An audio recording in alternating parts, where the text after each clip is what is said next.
University Distinguished Service Professor Raymond H. Robinson will now lead the procession of the graduates.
Would all graduates and guests please rise? Please remain standing until you are asked to be seated. Ladies and gentlemen, the President of Northeastern University, Joseph E. Aoun, will now lead the procession.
Please be seated.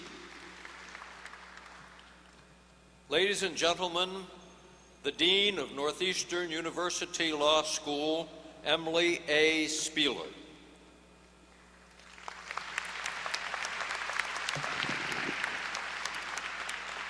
Thank you, Chief Justice Marshall Robinson. Please join me in welcoming Joseph Aoun, President of Northeastern University, members of the Board of Trustees of the University, Stephen Director, Provost of the University, other members of the senior leadership team, the faculty of the School of Law, honored guests, family and friends, and of course, and most importantly, the Northeastern University School of Law class of 2012.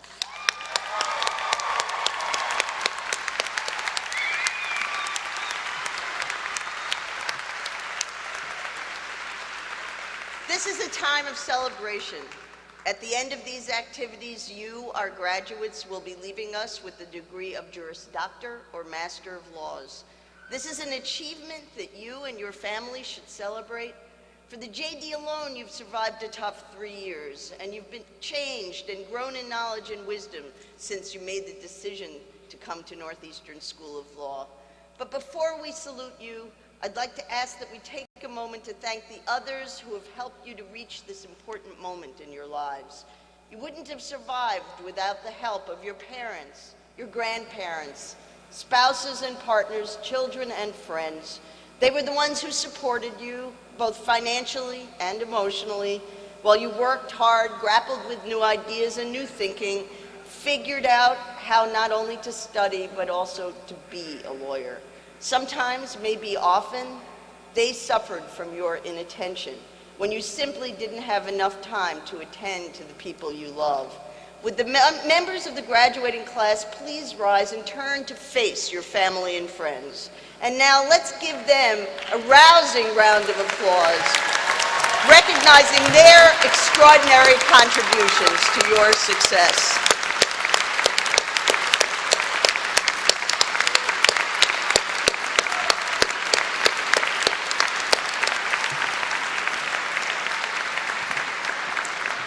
Please be seated.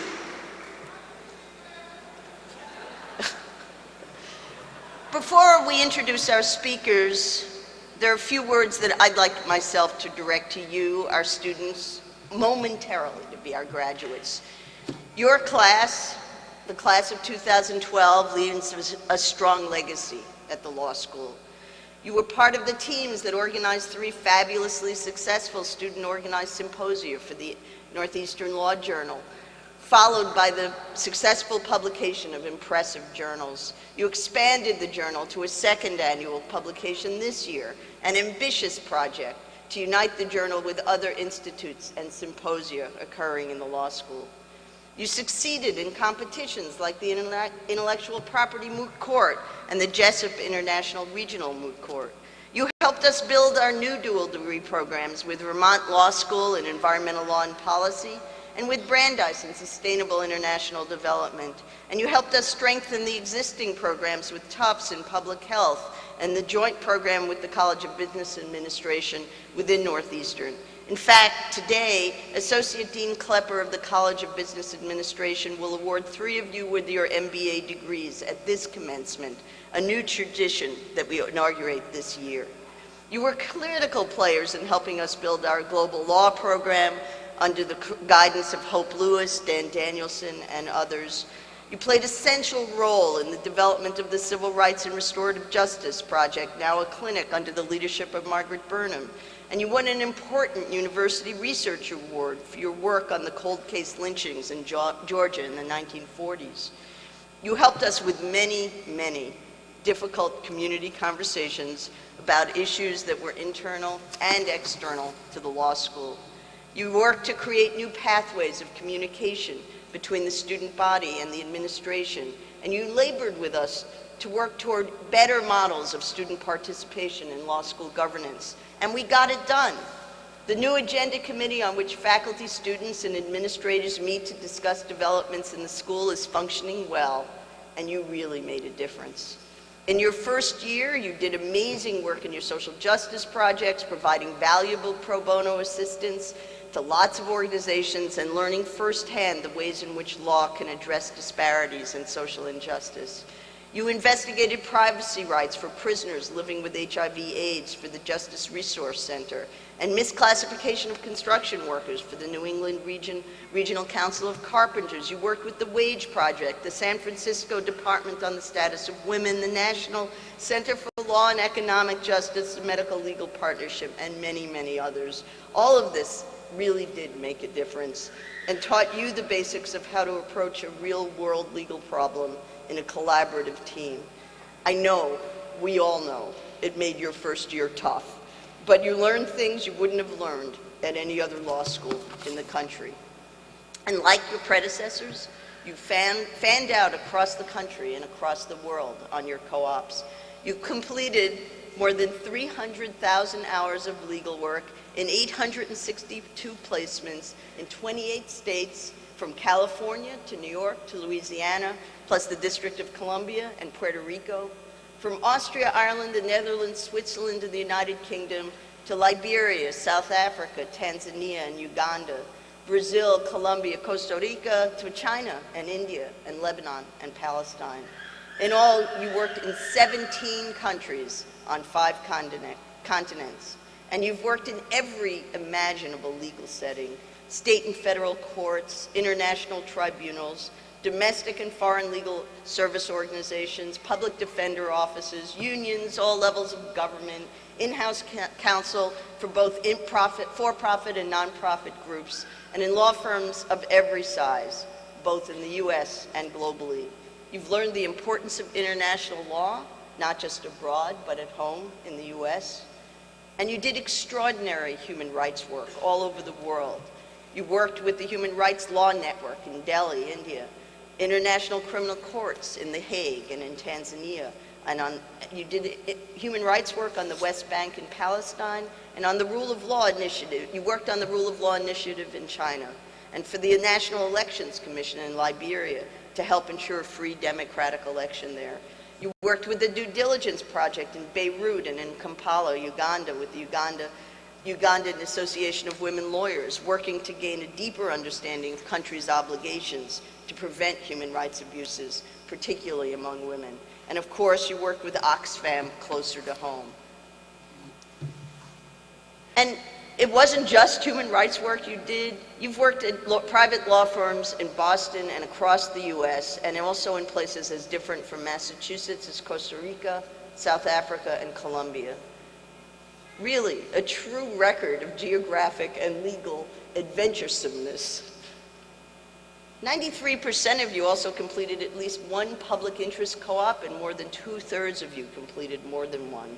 And by doing this, you contributed an extraordinary number of pro bono hours to help marginalized individuals and groups. And through co-op, you learned a tremendous amount about the varied ways and places in which law is practiced. Many of you have already started studying for the bar. I know it's hard to believe that we don't give you a break, but there it is. And soon you'll be spreading out across the country as judicial law clerks from Alaska to DC to Maine, as public defenders and with legal services organizations from California to New York, in law firms in New England and New York and New Jersey, to work with JAG in both the Army and the Coast Guard. Quite a few of you have also received prestigious postgraduate public interest fellowships. You'll be working at the Committee for Public Counsel Services and as an Equal Justice Works Fellow, with the Asian and Pacific Islander American Health Forum on a Reproductive Rights Fellowship, at Georgetown Law Center on a Women's Law and Public Policy Fellowship, at the Youth Advocacy Project as an EJW Fellow, at the ACLU of Northern California on a Racial Justice Fellowship, as an AmeriCorps Fellow with Greater Boston Legal Services, and you receive fellowships named for members of our faculty, as the Parmet Fellow at the Health Law Advocates and the O'Connell Fellow at Greater Boston Legal Services. Congratulations. You've done well, and despite the challenges of the legal market, I have not a single doubt that you will continue to do both well and to do good. Some of you have already settled in your next steps. Many of you are still hunting. Even in these challenging times, though, you should indeed feel confident. Because of the Northeastern program, you know more about how to practice law, how to think about the law, and the relationship of the law to society and to justice, and who you want to be as a lawyer than your peers who are graduating from other law schools this spring. You're poised to be both great lawyers and great leaders. You have a lot to be proud of, and we are indeed very proud of you. It's also important to remember that the degree you receive today carries with it special privileges and very special obligations. It's almost exactly 1,000 days since I welcomed you to Northeastern in the fall of 2009. These 3 years have been bracketed by turbulent politics, continuing recession here and around the world conflict, an environmental disaster in the Gulf of Mexico, and a wave of change across North Africa and the Mideast whose end is not yet in sight. In this turbulent environment, the careful study and practice of the law becomes ever, ever, ever more important. We are truly lucky to live in a country in which we strive to abide by the rule of law. It is through the law that we guarantee basic rights and freedoms, through the law that we defend these rights. But we are challenged in this country, as people everywhere are challenged, to ensure that the rule of law also means that we govern ourselves carefully and well. The diversity of our country and our national quest for both pluralism and unity require us to look to the law for our common moral code, for the normative glue that holds people together. It is the role of good lawyers to lead us on the path toward a rule of law that is also a law of justice. The strategic use of the law to achieve good rests in your hands, our future lawyers and our future judges. As new lawyers, you join a deeply important profession and tradition. We hope we have done our part of the job well. We hope that you have learned both the mechanics and the soul of the law. We hope that you fully understand that law is a learned profession tied to strong ethical and moral standards. You as lawyers are called upon to represent your clients well while also helping to advance the principles of justice. It's not always easy to balance the tension between these obligations. We trust we have given you the tools and the courage to navigate this sometimes difficult terrain. And we do realize how difficult the terrain is right now, but the need for legal assistance is vast, the capacity of the law to make a difference is infinite, and the world is changing rapidly. I have no doubt that you will find your way.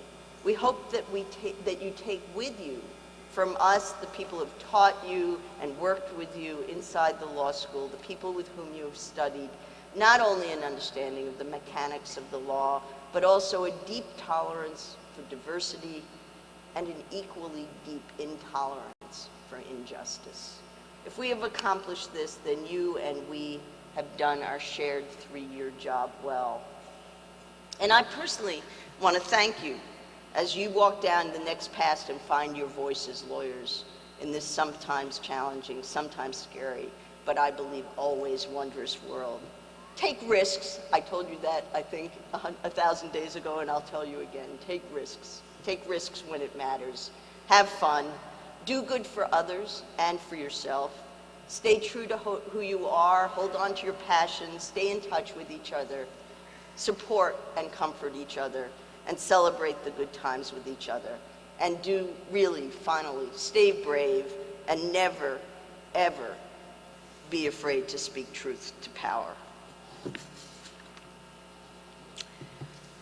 So I'm going to turn this podium over now to a number of speakers. Every year, the graduating class elects 3 speakers, 2 members of the class, and 1 faculty member.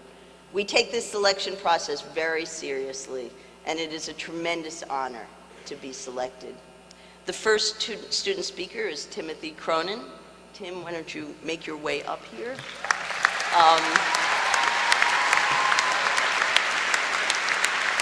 Tim graduated from Colby College in 2003.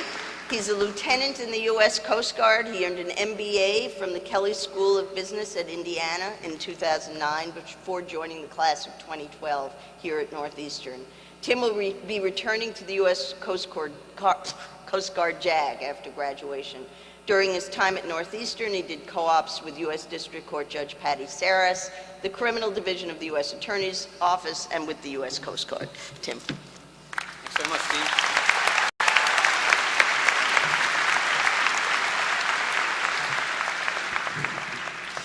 Good afternoon, everyone.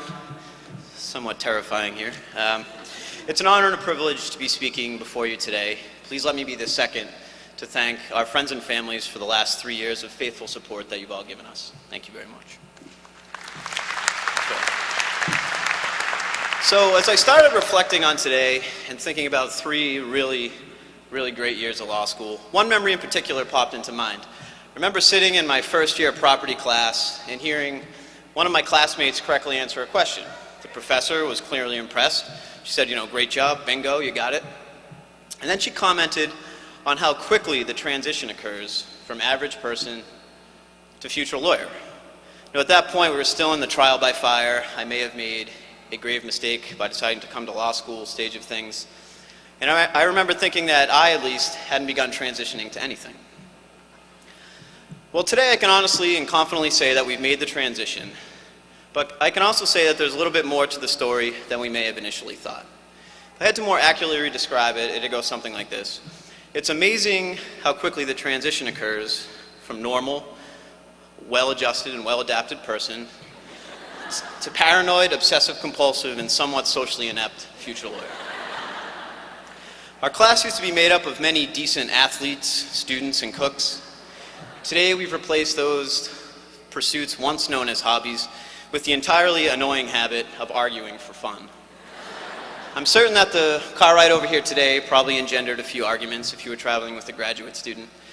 The barista's incompetence, your teenage cousin's tenuous grasp of federal tax law, both very classic examples from this year's graduating class. How did my international law moot court team celebrate after 4 months of grueling preparation and then the tournament down in New York City? We ran to the closest bar we could find, and we immediately began duking it out over the law of international armed conflict. It was awesome. Our perspective is a bit distorted. Those loose walnuts in the grocery store that used to look like potential salad ingredients, well, they've moved to potential lawsuit. We've grown a bit nerdier. I'm still pretty angry at my wife for rejecting my Framers of the Constitution Halloween costume last year. And I'm still quite convinced I would have made quite a stunning James Madison. We pursue proper punctuation with an almost religious fervor.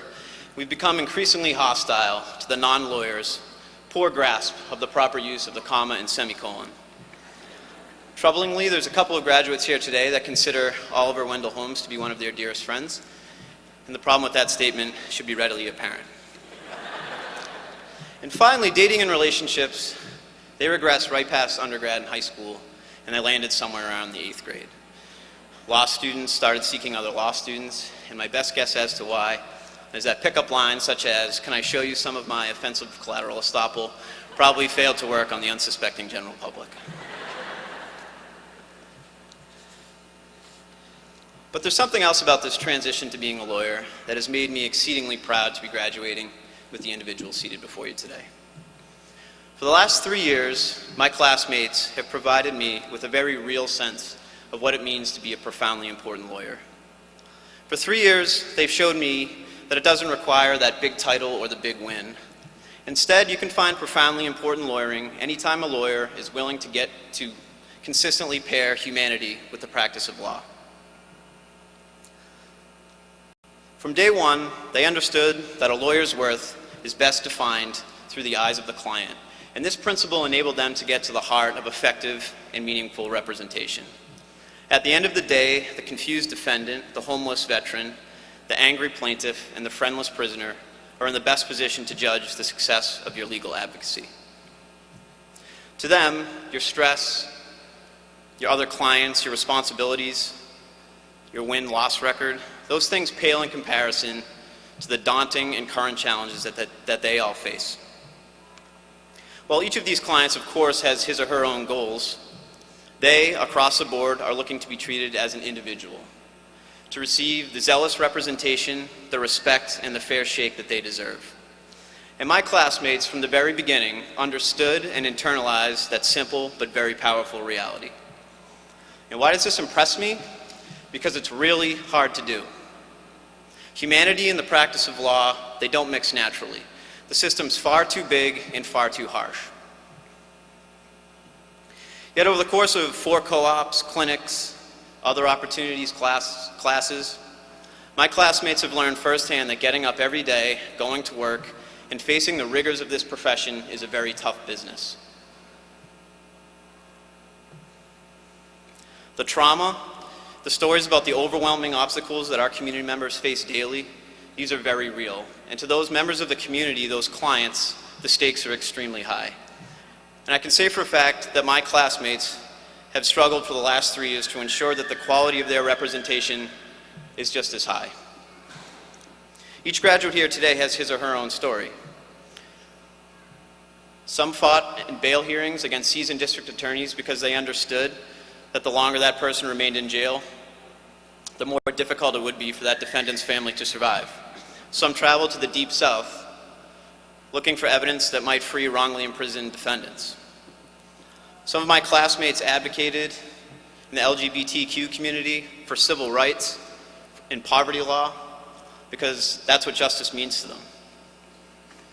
My classmates work for small and large firms, for banks, for corporations, helping those corporations navigate the financial crisis with a firm understanding on the impact on you and me. My classmates repeatedly showed me that when a domestic violence victim asks his lawyer or her lawyer for a cup of coffee rather than to go talk to the police, the Northeastern lawyer will ask that person if they want cream and sugar. In conclusion, our careers will be taking us in any number of unknown directions, to firms, corporations, and government positions around the country. But regardless of where we all end up, I'm confident that the members of the Northeastern class of 2012 will continue to keep humanity in the practice of law, and as long as they're willing to do that, that our community will benefit from the benefits of profoundly important lawyering. Thank you.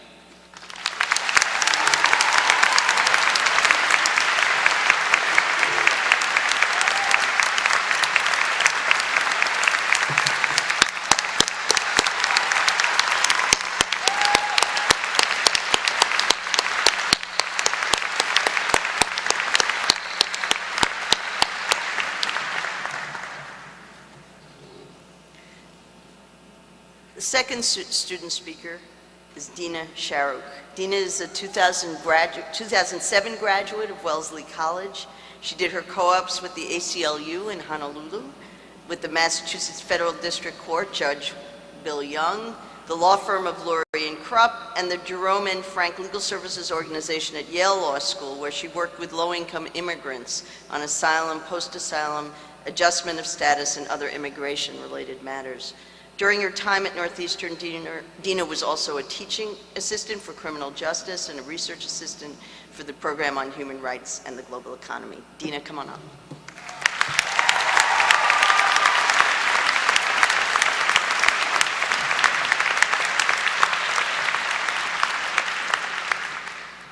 So stop me if you've heard this one before. Why is it that California is the state with the most lawyers and New Jersey is the state with the most garbage? Because New Jersey had first picks. When I was a kid, if you'd asked me what I wanted to be when I grew up, I would have told you that I wanted to be a doctor, a firewoman, and a policewoman. And if you asked me why I wanted to be each of those things, I would have told you it was because I wanted to help people. Well, I wouldn't be a very good doctor because blood makes me queasy. And I wouldn't be a very good firefighter because smoke makes me queasy. And I wouldn't be a very good police officer because, well, high-speed chases also make me queasy. In case you haven't picked up on it, the majority of my adulthood has been one long period of nausea, this moment not being an exception. But if you were to ask me today why I wanted to be a lawyer, I don't think my answer would have changed much. And I submit to you that many of my classmates came to law school for that same reason. We came to law school to help people. My colleague Chikelo Ibabuchi told me that he came to law school because, yeah, Chike. He told me he came to law school because, quote, in part it provided levels of knowledge that is foreign to the average person and those who needed it most.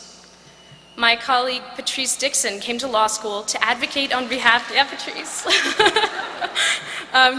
Patrice came to law school to advocate on behalf of indigent and immigrant minorities battling employment discrimination.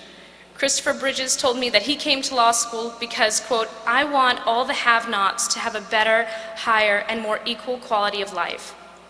Sara Basaria told me, quote, I want to be a public defender because I really do believe in the Constitution, and more than that, I believe it is applicable to everyone, regardless of race or socioeconomic status.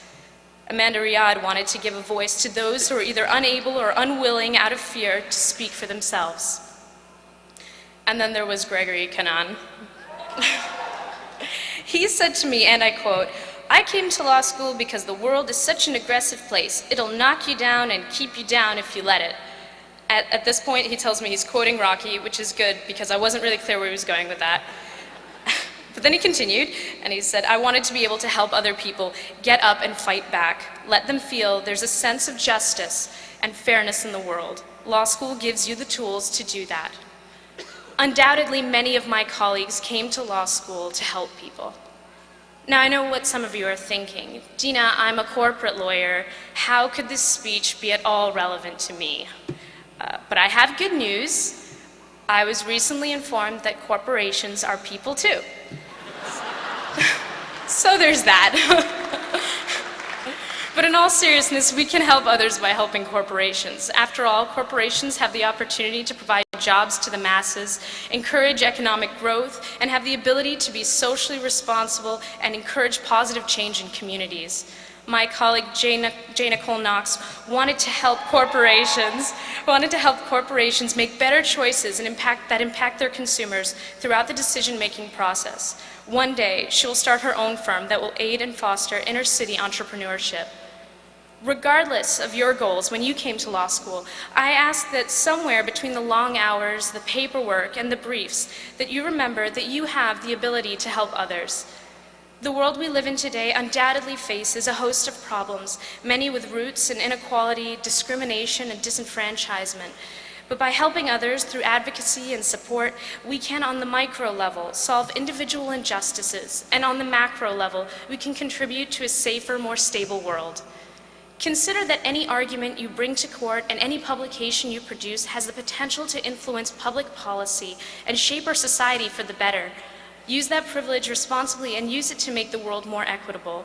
Consider that any client could be the next Paul's Graph or Caroline Products. You have the potential to make new law through your advocacy, and the possibilities for positive change are endless.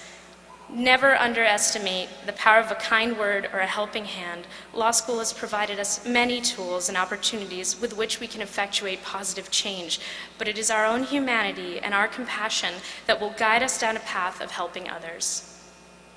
In the words of Charles Dickens, do all the good you can and make as little fuss about it as possible. Whether for profit or altruistically, we each have the ability to help others. Undoubtedly, many of us have, and many of us will. So in summation, don't believe the hype.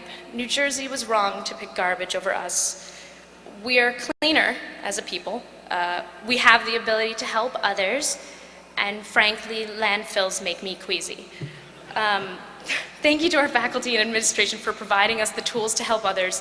Thank you to all our families and friends for supporting each of us through our studies. We couldn't have done it without you. Thank you to my wonderful family and loved ones who got me here. A special thank you and love to my Uncle Bob, the one lawyer of my family, but not for long. And my brilliant mother for pushing me, and my supportive father who didn't know I'd be speaking here today, so surprise. Congratulations to the class of 2012. I'm so proud and thankful to be a member of such an esteemed group of kind-hearted future lawyers who will do so much and help so many people. Thank you.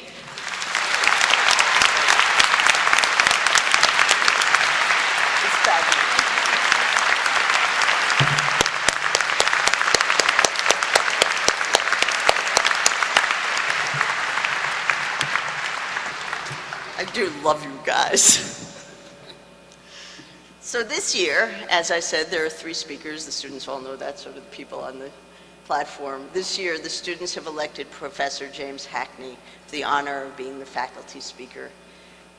Professor Hackney, for those of you who don't know him, teaches torts, corporate finance, corporations, banking law, and critical race theory. His intellectual interests outside the classroom focus on intellectual history, law and behavioral economics, and critical race theory. He's the author of several books, including Undercover Science and the soon-to-be-published Legal Intellectuals in Conversation. He's currently at work on a new book that explores the roots of the financial crisis. Professor Hackney brings to his teaching and his scholarship a fierce intellect tempered by a great sense of humor. He is one of the, without question, hands down, one of the best teachers here. He is also a terrific law school and university citizen, leading our research efforts, mentoring our junior faculty, representing the law school within the university, and raising the bar of expectations for students and colleagues alike. James.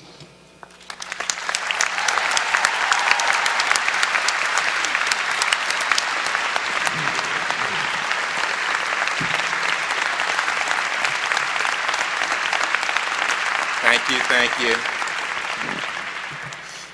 Good afternoon, graduates. On behalf of the faculty, I congratulate you on your many achievements. We have watched you grow and develop during your 3 years with us and are proud. I commend your friends, family, and loved ones for the contributions they have made in supporting you in your journey to this point. I also want to take this moment on behalf of the faculty to thank Dean Spieler for her wonderful tenure as Dean.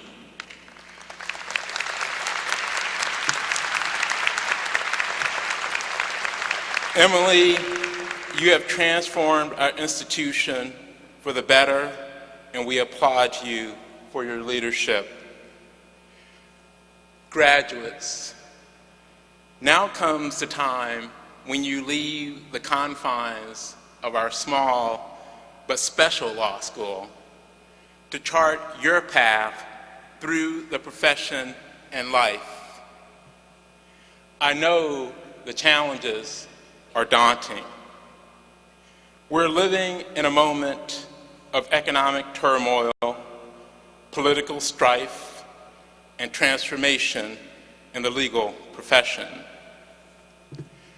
Our mission is to train you to undertake the practice of law.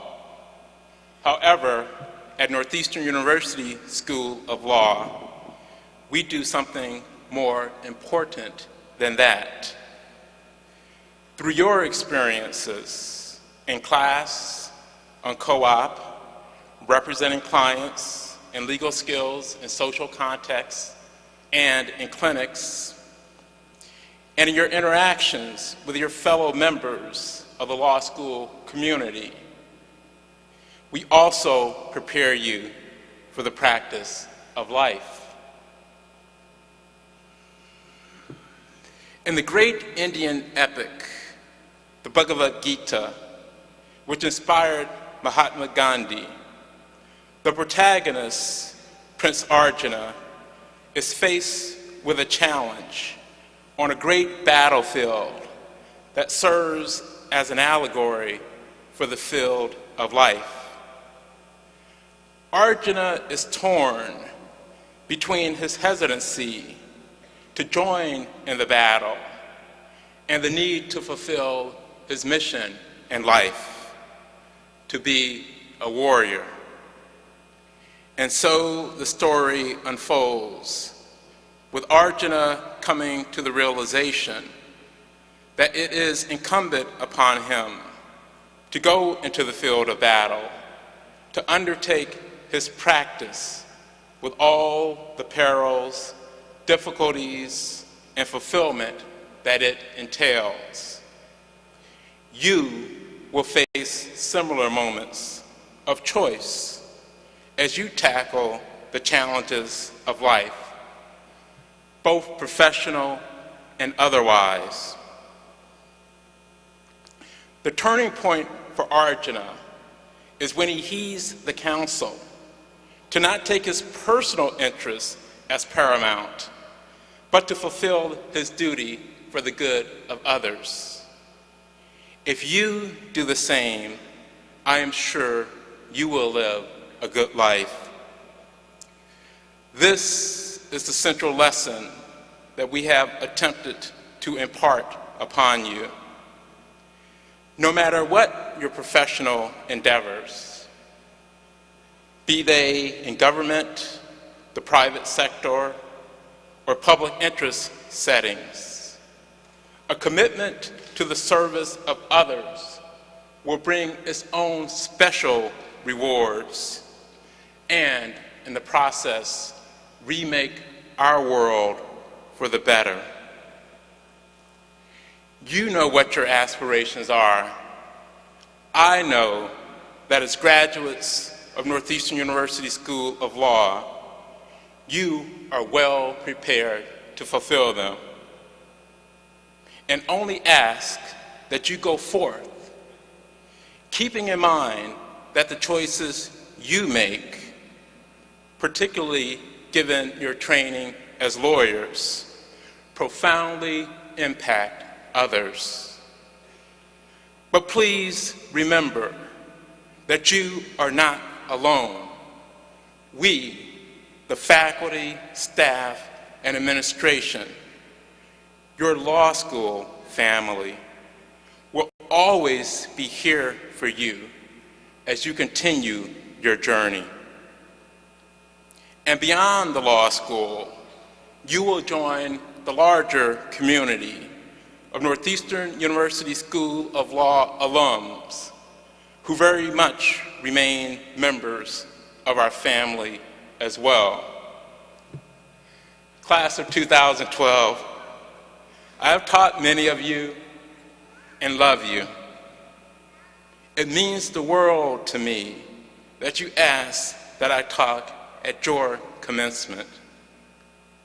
I wish you nothing but the best. Thank you for your contributions to our community and beyond during your time with us. and look forward to watching as you journey into a future filled with what I am sure will be wonderful accomplishments. Thank you.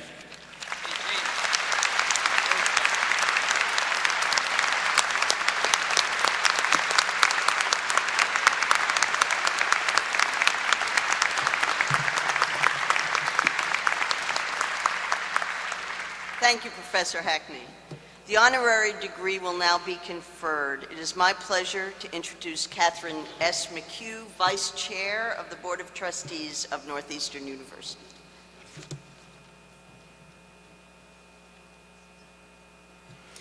Mr. President, the Board of Trustees of Northeastern University has authorized the conferral of an honorary degree upon the following candidate in recognition of notable achievement in her field: Jacqueline Berrien for the degree of Doctor of Laws, escorted by the Honorable Margot Botsford and Corporator William M. Cowan.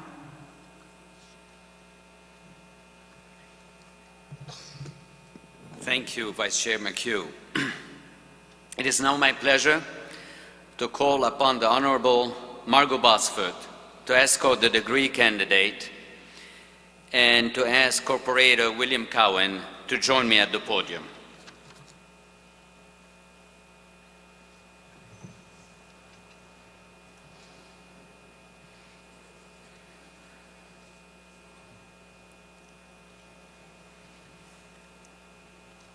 Mr. President, I have the honor of presenting Jacqueline Berrien for the degree of Doctor of Laws. Jacqueline Berrien, advocate for the underrepresented, protector of rights, leader for justice. As a lawyer and as a citizen, you've been guided by your determination to keep faith with the giants of the civil rights era, on whose shoulders you stand. Your lifelong commitment to give a voice to those not represented in the halls of power prompted President Barack Obama to anoint you to lead the U.S. Equal Employment Opportunity Commission. Through your leadership, the EEOC has been a vigilant watchdog against pervasive workplace discrimination.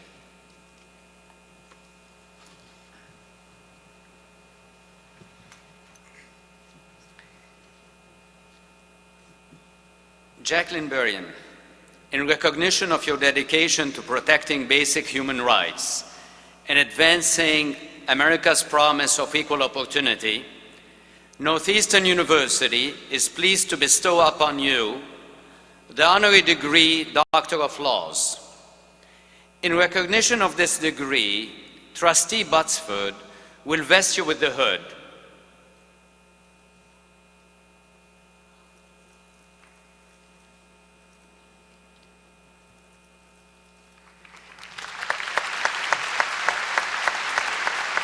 We're not done yet. We have one more second. You can applaud twice. And now I'm going to present you with the diploma.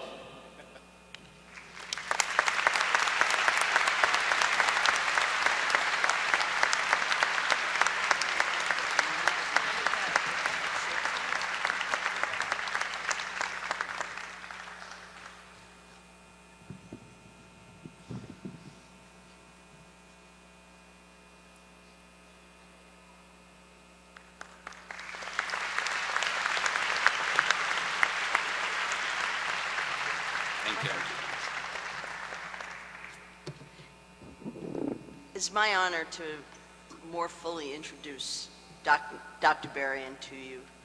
As you've heard, Dr. Berrien leads a critical federal agency, one that is central to maintaining the national commitment to end discrimination and to promote equality in American society. As chairperson of the EEOC, she has already had real impact on the work of that agency, moving unresolved charges to conclusion and thereby recovering millions as relief for victims of discrimination, adopting critical regulations under anti-discrimination legislation, including rules that implement provisions of the new Genetic Information Non-Discrimination Act, the amended Americans with Disabilities Act, and the Age Discrimination and Employment Act.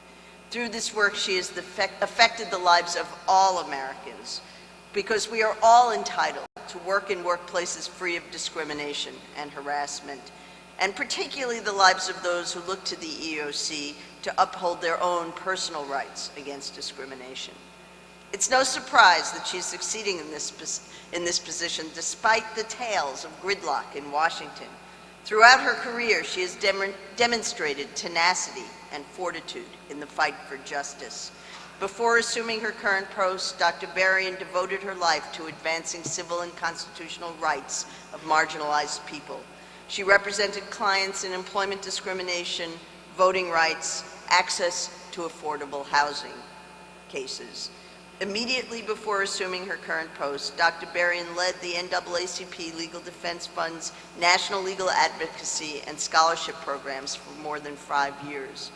Earlier, she worked with the Ford Foundation's Peace and Justice Program, with the Voting Rights Project of the Lawyers Committee for Civil Rights in Washington, D.C., and with the National Legal Department and Women's Rights Projects of the American Civil Liberties Union.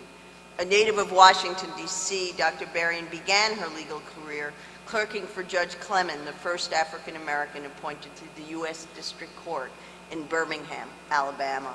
Dr. Berrien is a graduate of Oberlin College and Harvard Law School. Dr. Berrien.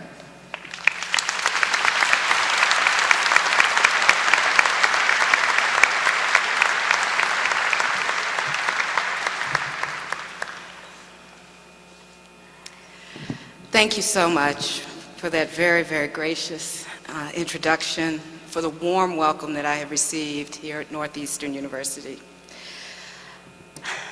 I'm thrilled to receive an honorary degree from Northeastern University, and I was delighted to receive and to accept President Aoun's invitation to address the Northeastern University School of Law class of 2012 and to receive this honorary degree. It's difficult, one of your classmates said that as she stood here, it's quite a feeling. Both of your classmates actually said that, and it is quite a feeling. This is the first time I've ever been in a hockey arena. It's also, I'm also very struck by the fact, I'll share with some, and perhaps others are familiar with this practice, but across the South, particularly among African American communities, for so long, the basic dignity of being called by a title, if one had a title, or older people being called Mr. and Mrs., as was the custom and the practice for white adults, was often denied to black adults during the Jim Crow era. And one of the byproducts of that practice has been a custom that still exists in some parts of the country, where people with degrees, and sometimes people without degrees, but people who people respect, are called doctor. So for years, when I would travel in the South on behalf of the Legal Defense Fund or the Lawyers Committee for Civil Rights under law, some of my clients would call me Dr. Berrien. So I thank you, Northeastern, for making an honest woman out of me.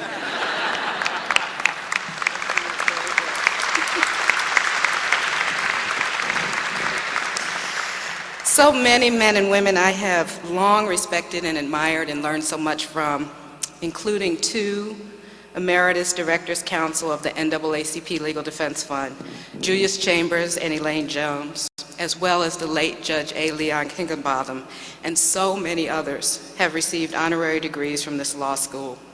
So this occasion is especially meaningful to me. Others have recognize the family, friends, and loved ones who are in the room, and that is appropriate. But I suspect I am not the only one who is also remembering family who are not in the room because they are now deceased. But I know that my parents, like any of you who may have people who have gone on, but who helped to get you where you are today, are watching from heavenly box seats.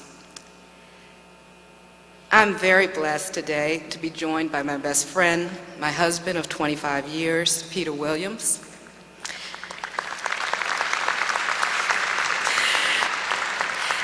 And I also want to briefly acknowledge 3 people in the audience who encouraged me in my pursuit of a legal education and public interest legal career, and have been unfailingly supportive throughout the 25+ years I've known them. Thank you, Jamie Hoyt, Ann Josephson, and Dolph Vanderpool.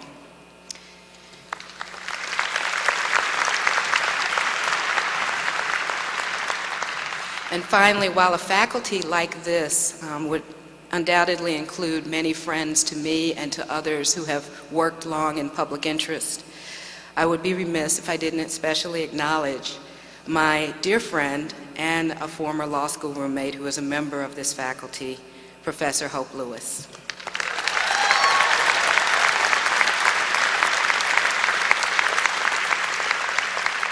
I promise you, class of 2012, it does not seem like that long since we were sitting there, but you are the reminder that indeed it's been a while. As great of an honor as this is, I'm also acutely aware, keenly aware, that I am one of the last obstacles standing between you and your diplomas. And I assure you that if I've learned nothing else, it's that I shouldn't spend very long in such a precarious position. In a little while, okay, let's be honest, perhaps already, champagne corks have popped, tassels are moved, balloons released, fancy meals eaten to celebrate your law school graduation. But for some, indeed perhaps for most members of the class of 2012, the celebrations may be short-lived. As you've already been reminded, and as I vividly remember, bar review awaits. As happy as you are to see your loved ones in the audience, you may be worrying about the job market right now, or worrying about student loans. But I want to encourage you, and I can say this from the standpoint of survival. Do not allow these bullies to steal your joy today or any other day.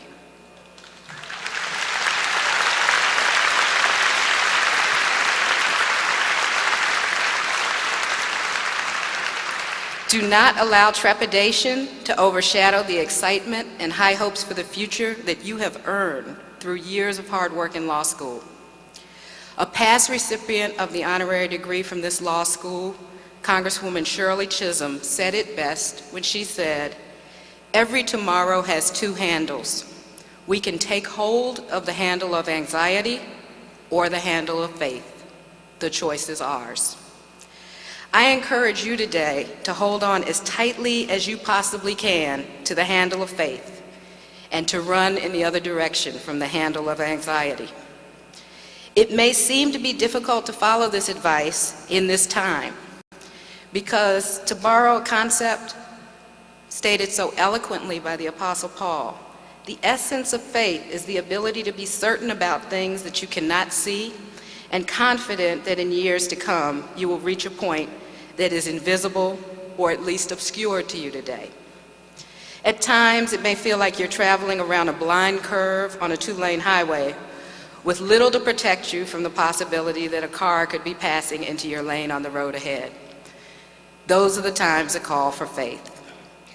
Despite what you might imagine when you hear about life experiences of people who have done things that you would like to do or have followed paths that are similar to the ones you hope to pursue, I assure you that it is only in retrospect and with the benefit of the 20/20 vision of hindsight that life presents itself so neatly and appears as meticulously arranged as is outlined in our bios and our resumes and our curricula vitae. As blessed as I have been throughout my life, and I have been truly blessed, I want you to know that things have not always gone according to plan. And it's okay. In fact, I am better for it. And time after time, I've discovered that the detours and the diversions from the route that I planned for myself, like the unexpected surprise of a spectacular place that you can only see if you exit the highway and make your way to a back road, have been the source of some of the most memorable, rewarding, and important moments of my life. You heard, for example, that I spent a great deal of my career at the Legal Defense Fund. But what you may not know is that my first 2 attempts to get a job as a Legal Defense Fund attorney were unsuccessful. You heard that I worked for the Ford Foundation, but you may not know that before I was hired there, I was considered for 2 other positions and rejected both times. The truth is, anyone who has achieved any measure of success in any aspect of life has had setbacks, has had moments of doubt, has encountered detours and diversions along the road. Throughout law school and for much of my legal career, I mistakenly believed that the commitment to excellence that got me there and got me through was and should be perfectionism. And I would have been reluctant to acknowledge my failures before an audience this large, or perhaps to anyone, including myself, and I was worse for it. I want to encourage you to get past that immediately, because the sooner you get past that, the more you will be able to learn, and the more fearlessly you will be able to walk in the world and to go on and to pursue every dream that you have today and will have in the future. The late Steve Jobs said that being fired turned out to be one of the most positive developments in his life. It's hard to imagine a greater success in the corporate sphere. President Barack Obama lost a congressional race before mounting successful campaigns for the U.S. Senate and the President of the United States. He was able to make history despite losing a race. And in his wonderful memoir, A Reason to Believe, Governor Deval Patrick, who received an honorary degree from this law school in 2002, had this to say about the importance of moving beyond setbacks. Everyone, especially young people, must learn that their ideals need not be casualties of their confrontations with reality. I have had my setbacks and outright failures like anyone else, but I have managed to avoid the apathy, pessimism, and even immobilizing sadness that so often come in the wake of struggle. Idealism is an act of will, to be sure, but we are all up to it, and nothing of any lasting value happens without it. One of the things that will allow you to see beyond any setbacks you may encounter and push past any rejection you might have received or may receive in the future is never losing sight of the opportunity and responsibility that you have to serve. As you celebrate your graduation from law school today, I urge you to redouble your resolve to use the excellent education that you've received here to make a positive difference in the lives of other people every single day.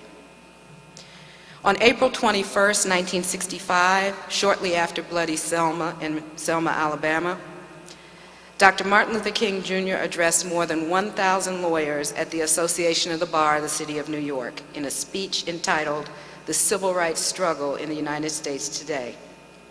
Dr. King reminded the overflow crowd that members of the legal profession have both a unique opportunity and special responsibility to use their education and training to make a positive difference in the world. That's you.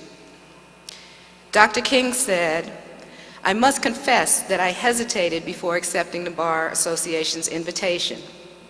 I have mixed, almost schizophrenic feelings about lawyers. I have appeared many times in criminal courts. I have served time.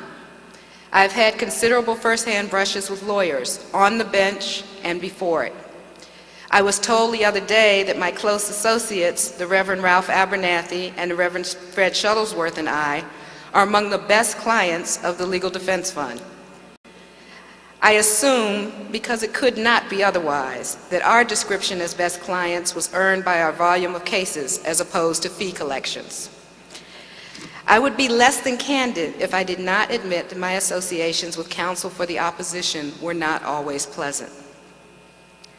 My mixed feelings stem from the fact that notwithstanding the aforementioned wounds, as you lawyers say, I have a deep and abiding admiration for the legal profession and the tremendous role it has played in the service of the cause of civil rights.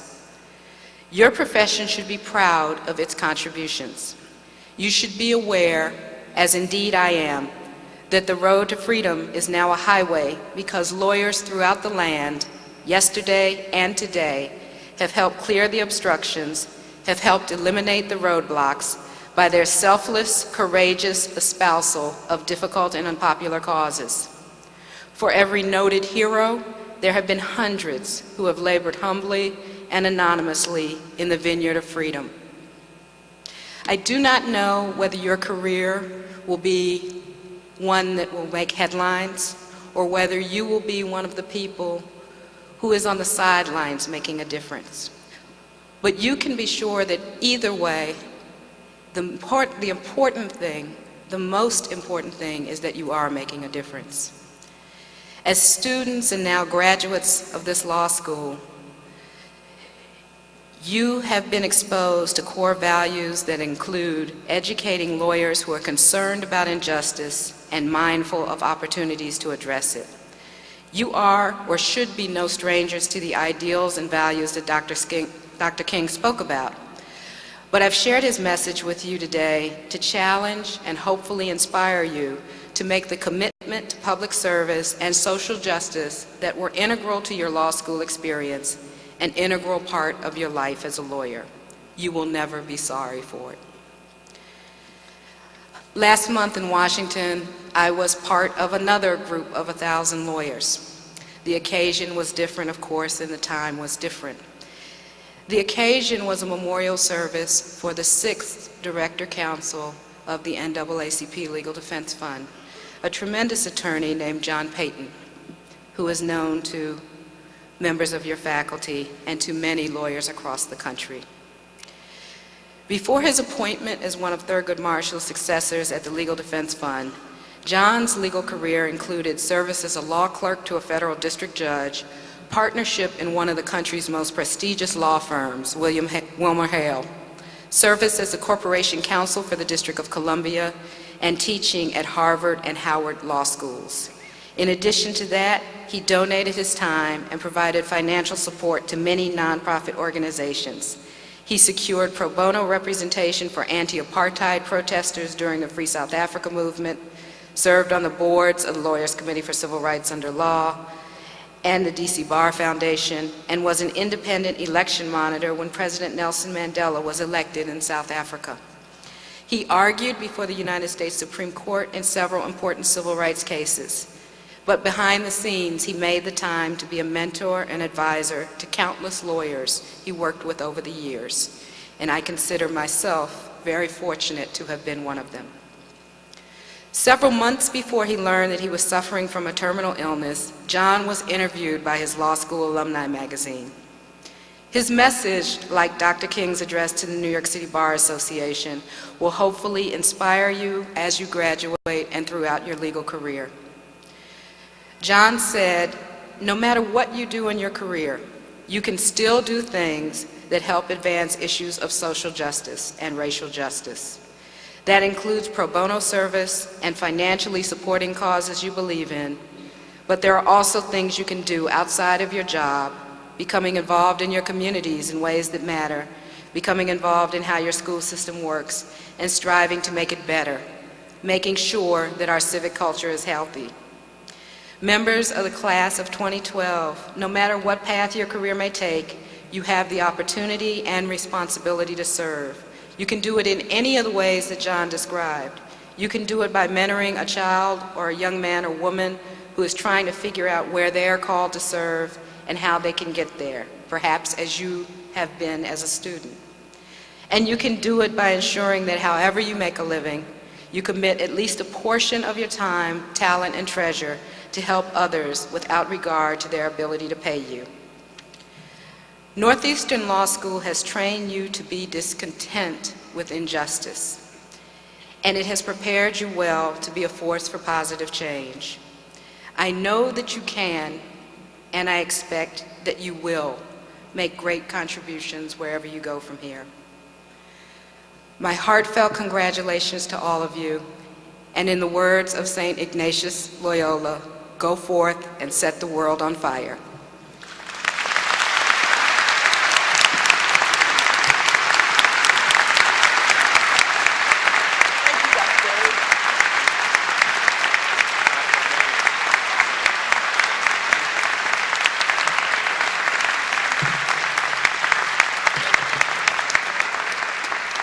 Thank you, Dr. Berrien. The degrees will now be conferred. I call upon Stephen W. Director, Provost.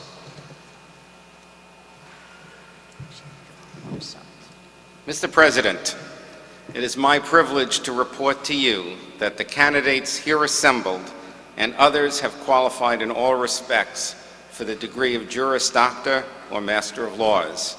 They have successfully completed curricula offered by the School of Law and have been recommended by the faculty and the Council of Deans to be awarded degrees in recognition of their academic accomplishments. Emily Spieler, Dean of the School of Law, will now present the candidates.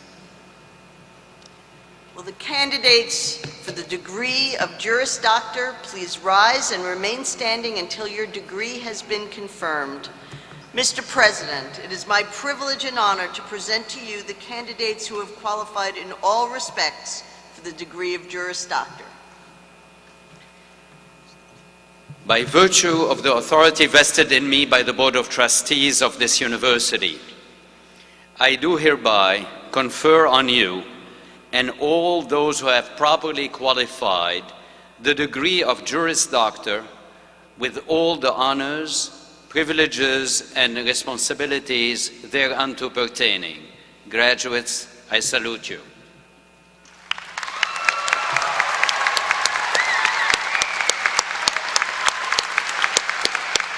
Please be seated.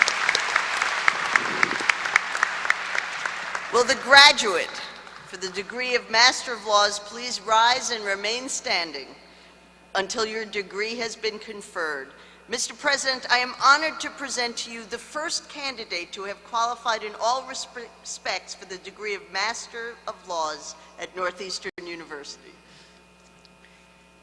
By virtue of the authority vested in me by the Board of Trustees of this university, I do hereby confer on you and all those who have properly qualified, but I don't see them, the degree of Master of Laws with all the honors, privileges, and responsibilities thereunto pertaining. Graduate, I salute you.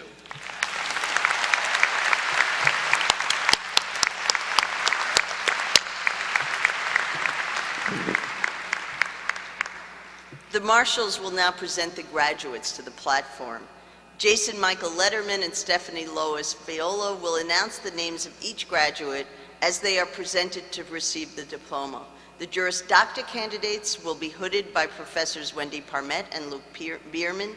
3 members of the class will be hooded by members of their own families who have special connections to Northeastern School of Law. The candidates who will also receive the degree of Master of Business Administration will receive their diploma from Kate Klepper, Associate Dean for Graduate Programs in the College of Business Administration.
Sorab Emari.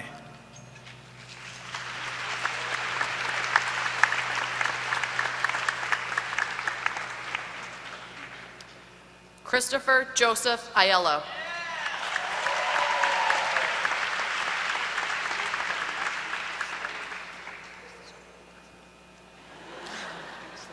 Jason Curtis Allen.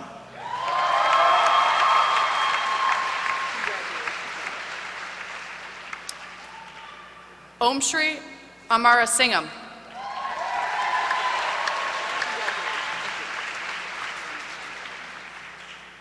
Samuel Jamison Anderson.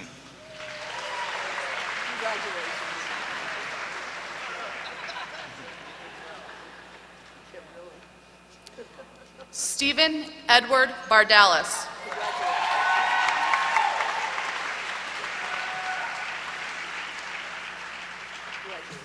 Daniel Baranovsky.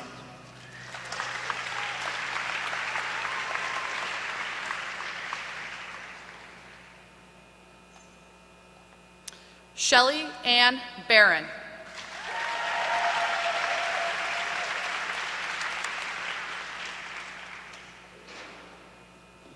Sara Basaria.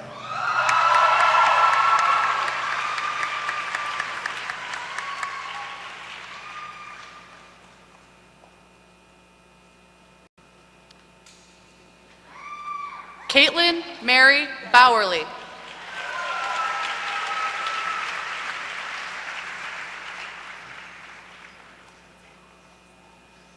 Catherine Ann Beck.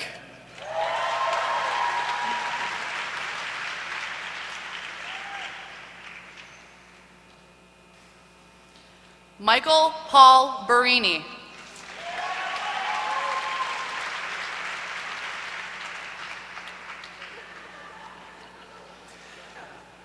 Amanda Marie Blasky.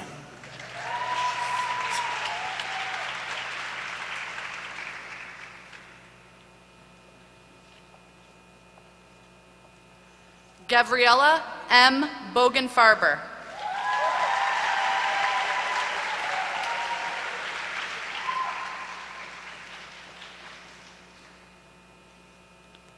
Brian Bosworth.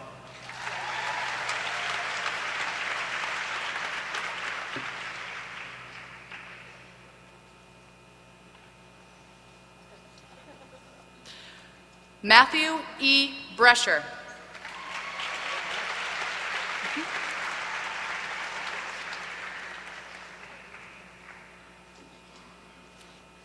Christopher Bridges.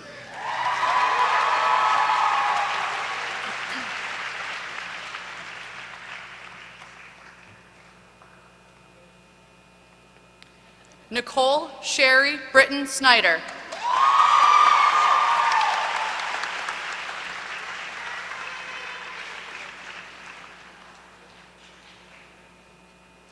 Jessica Shea Brokaw.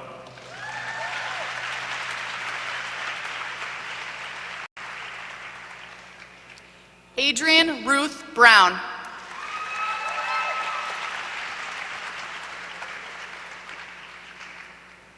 David I. Brown.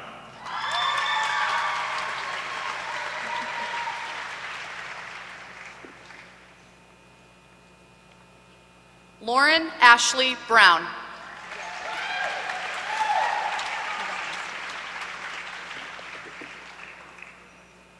Nathan S. Burke.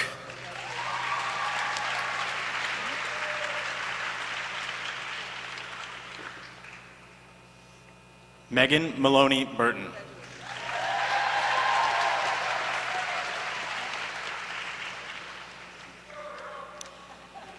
Anthony B. Cahill.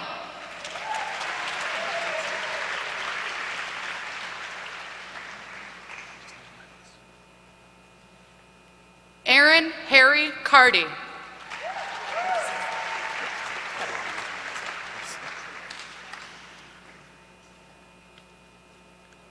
Diana Marie Catalano.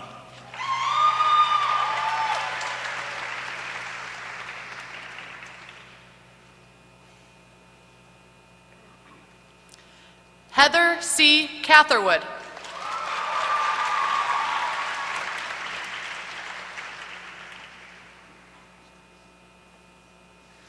Caitlin Milai Chan.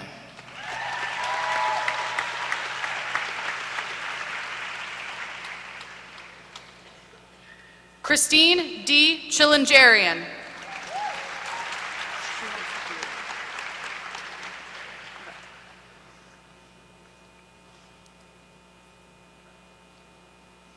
Catherine Elizabeth Dula.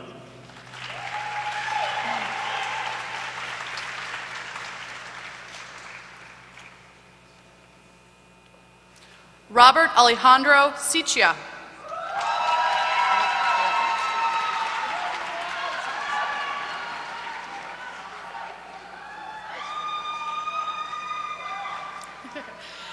Eric Gabriel Seepow.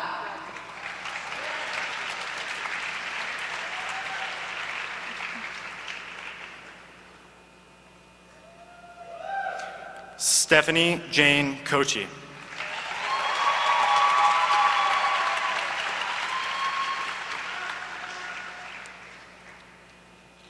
Emily Cochran.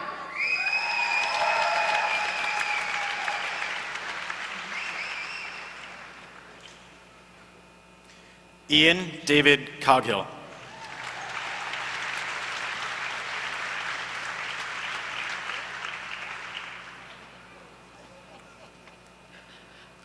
Jonathan Adam Cohen.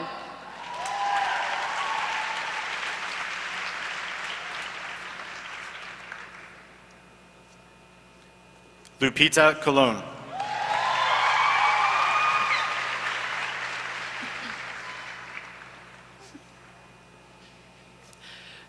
Jacqueline Quinn Condren.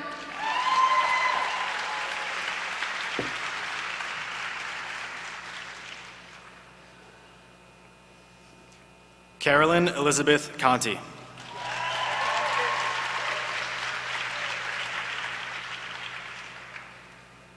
Timothy Neal Cronin.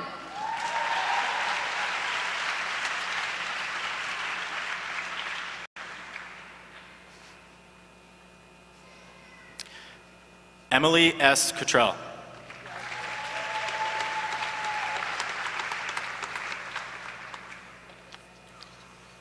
Garth M. Davis.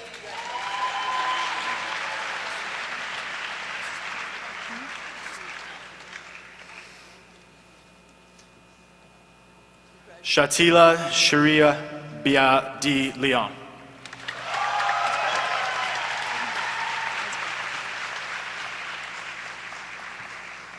Michelle M. M. D. Oliveira.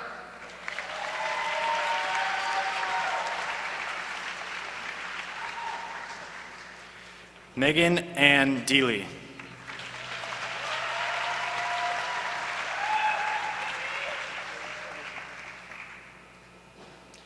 Peter M. Delano.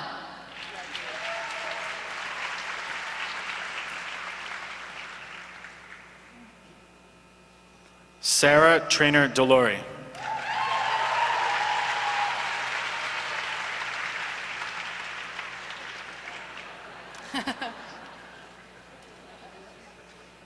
Robert DeVogue.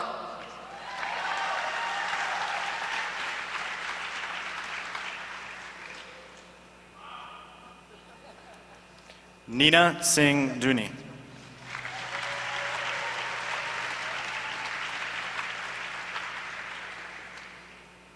Giovanni B. DiMaggio.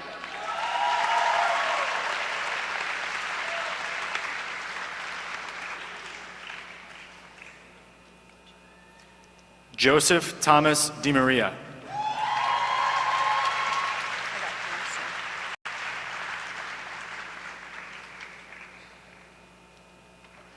Patrice C. Dixon.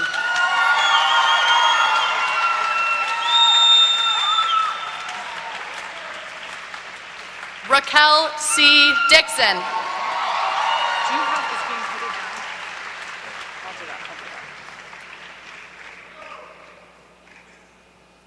Mary Lynn Drexler is being hooded by her mother, Deborah Drexler, who was a graduate of the law school.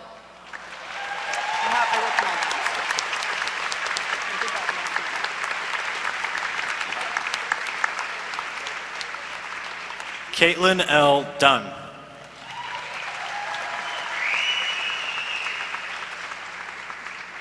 Andrea Kathleen Evans.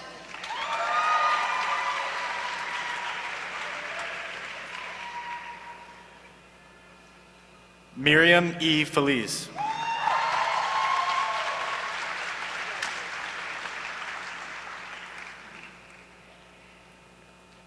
Dominic Joseph Ferrante.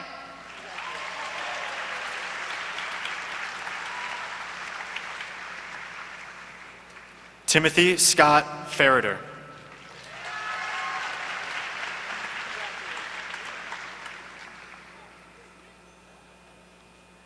Shannon Brittany Fish.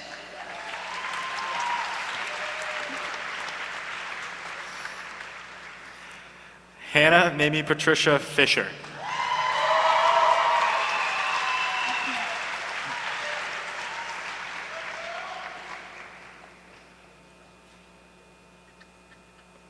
Eliana Forsaniti.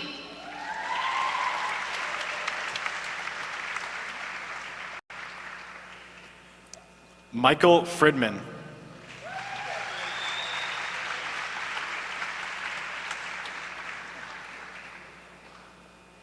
Catherine D. Galitzin.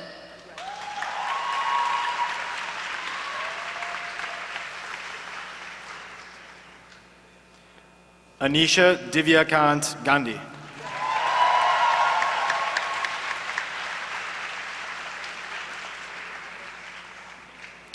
Findayawa M. Boley.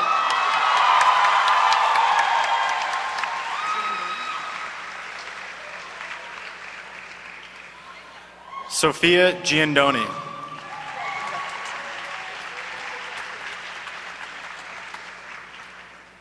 Ralph B. Gillis.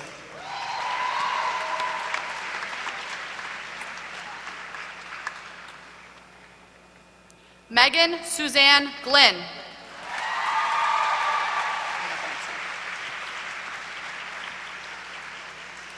Anna Emily Grace is being hooded by her father, John S. Grace, for her mother, Carolyn Grace, who is a graduate of the law school.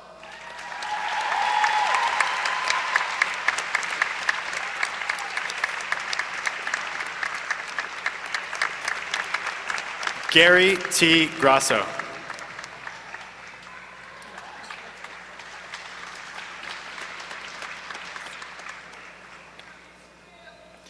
Adam Joseph Gray.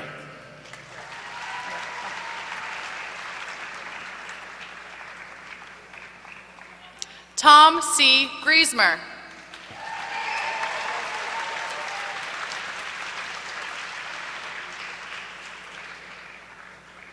Stephanie Duncan Grindle.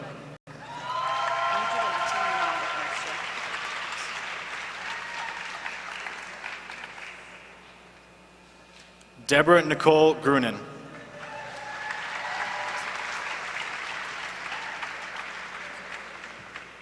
Sonia Harizadeh.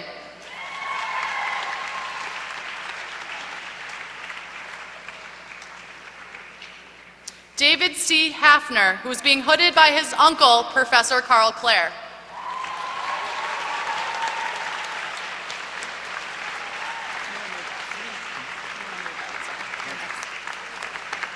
Amanda S. Hainsworth.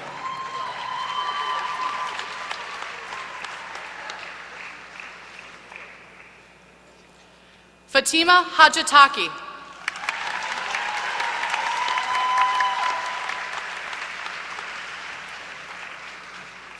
Bruce Hale.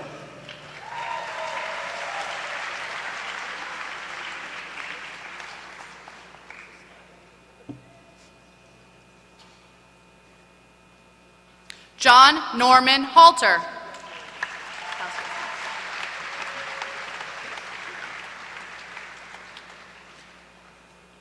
Rachel Meredith Haskell.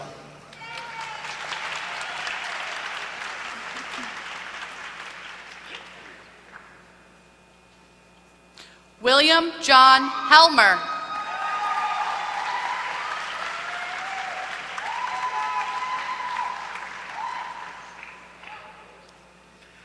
Alejandro Heredia Santoyo.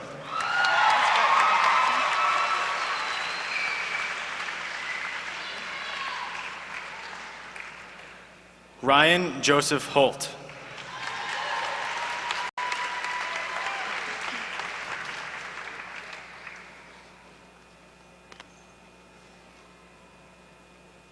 Chikelo Namdi Ibabuchi.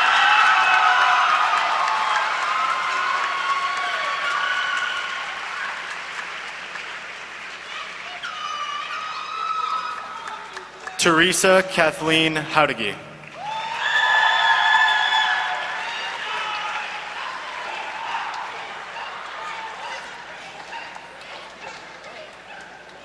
Nathaniel Johnson Gottlieb.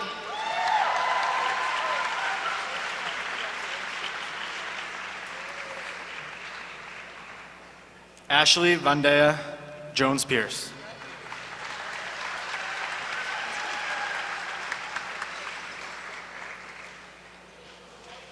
Danielle F. Jarema.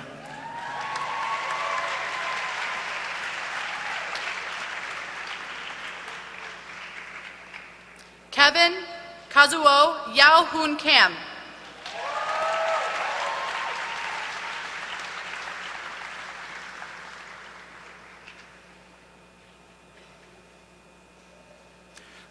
Gregory Cannon.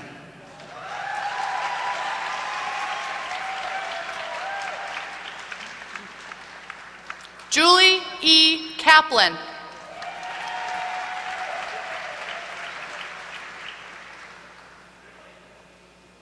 Samuel A. Kennedy Smith.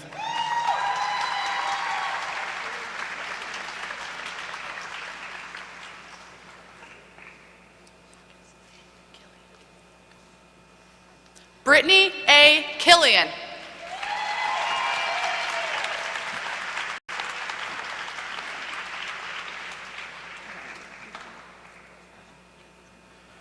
Natalie Ann Knott.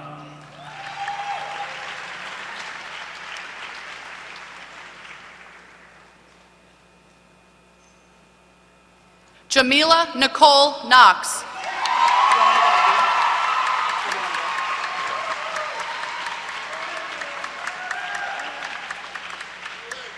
Abinabo Folashade Koliosho.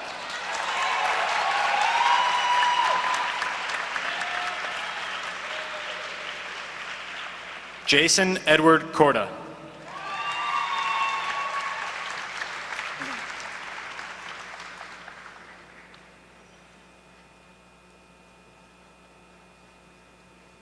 Rebecca F. Kozak.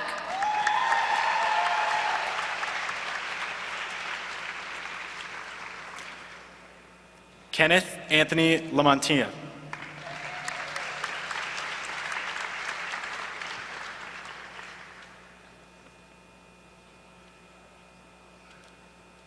Jeffrey Ness Lamont.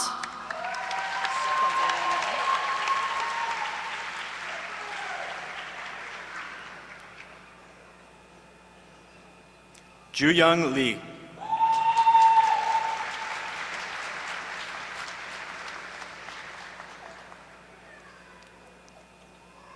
Lisa S. Lee.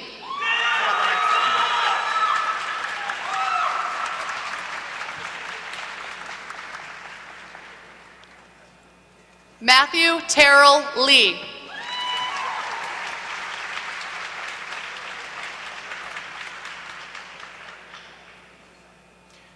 Amy Beth Lipner.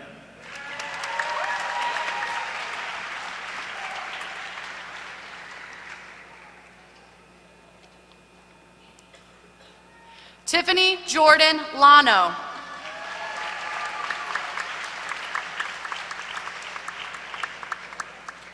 Douglas R. Lloyd Jr.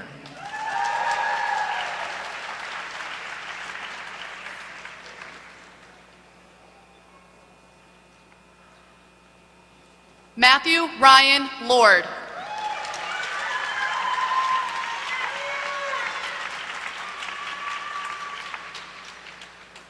Tara Danielle MJ Mack.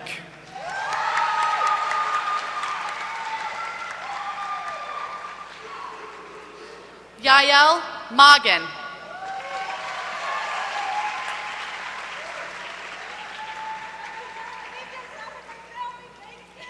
Susan Malawan.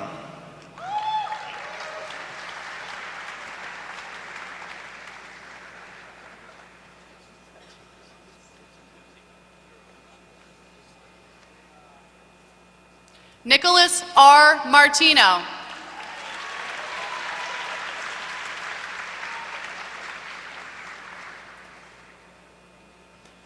Jennifer Hudson Matthews.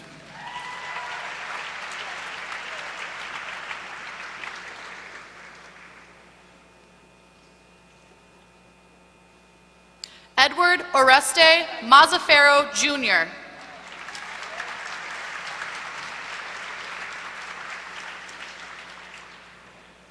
Michelle A. McCarthy.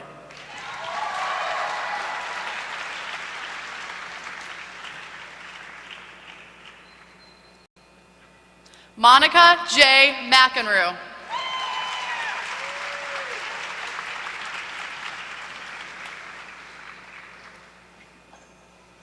Matthew Patrick McGowan.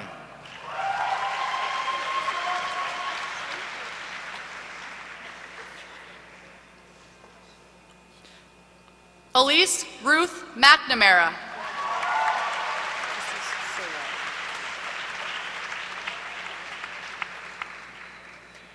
Allison Saray Marola.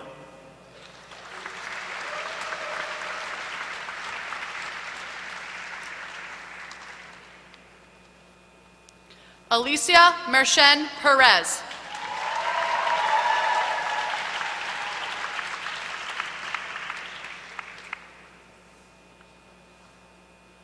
Jared Perry Milrad.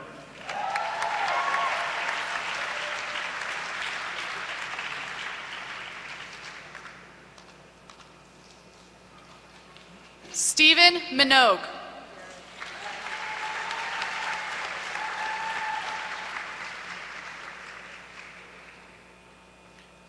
David Ventura Montez.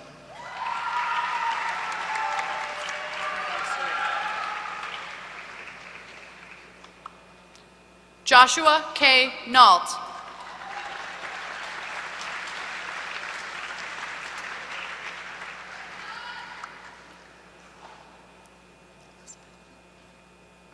Caitlin Elizabeth Noble.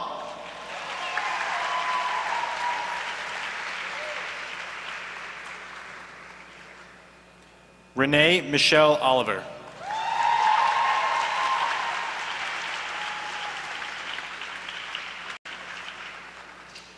Bridget Voke O'Sullivan.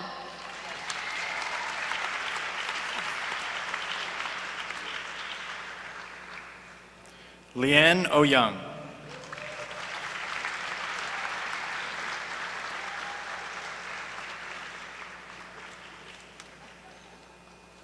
Andrew M. Paponi.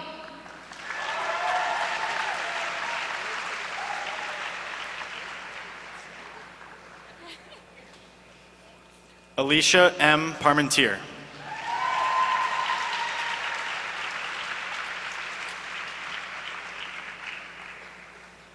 Anjali Potidar.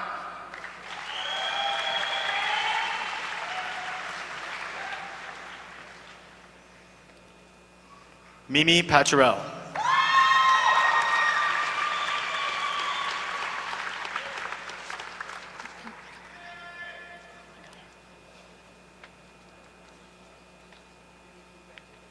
Ashlyn Renee Pendleton.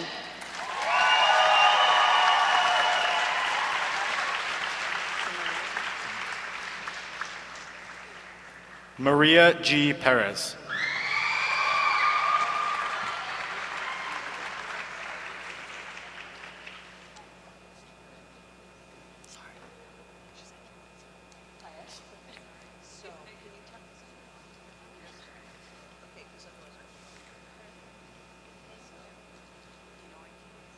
Sarah Reed Perkins.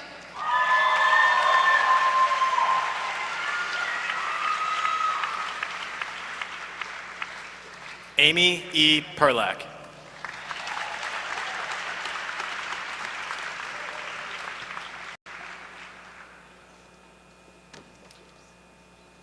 Gina M. Platanino.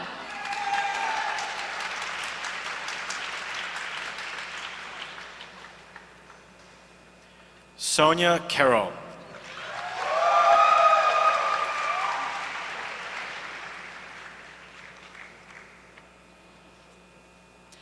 Elizabeth Ann Reardon.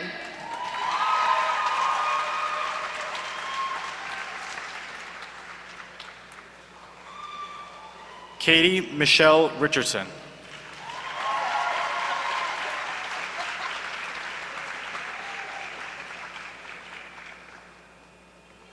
Christina Marie Ricotta.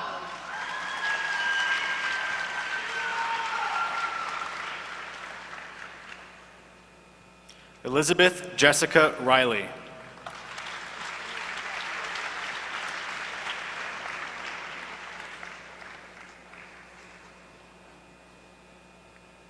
Glynis Ann Ritchie.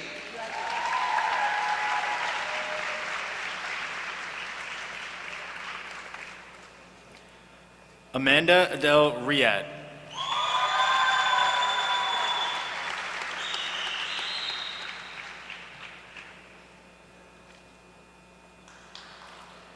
Joel David Rothman.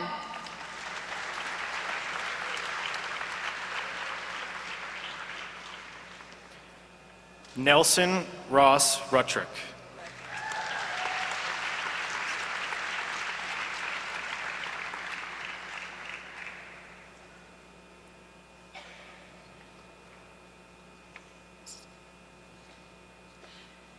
Nancy N. Solomon.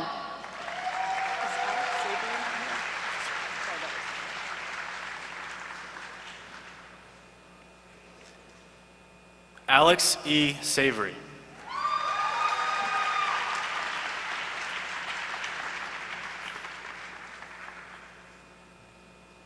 Michelle Gershman Scavangelli.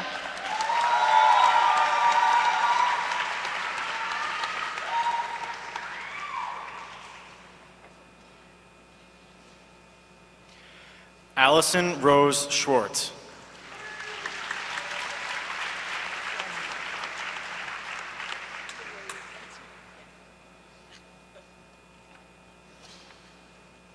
Danielle M. Seaton Shea.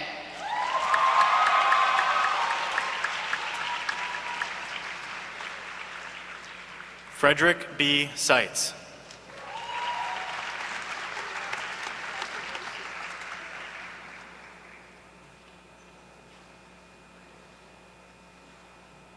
Barbara A. Servin.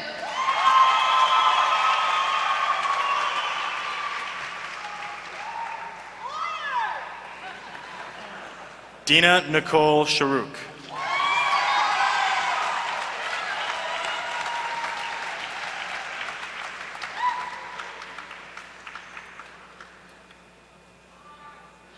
Lara N. Shordoff.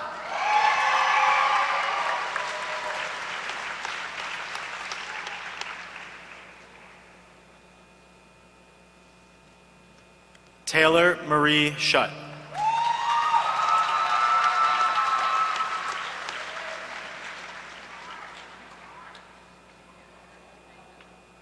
Jesse John Sarant.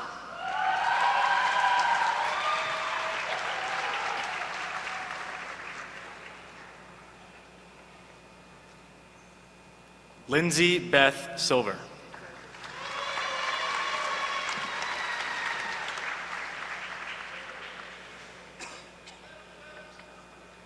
Lauren Elizabeth Slotkoff.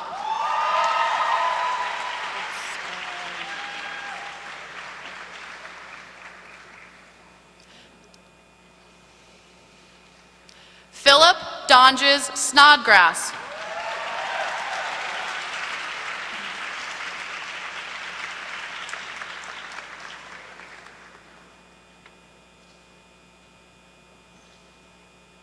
Erica Griffith Sorg.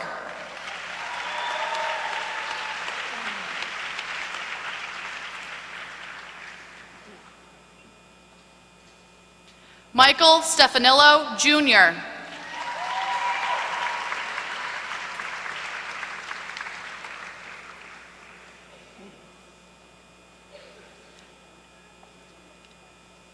Elliot Barness Strange.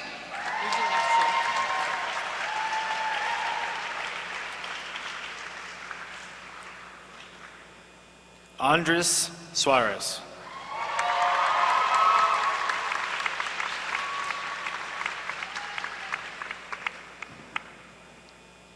Lorianne Sun.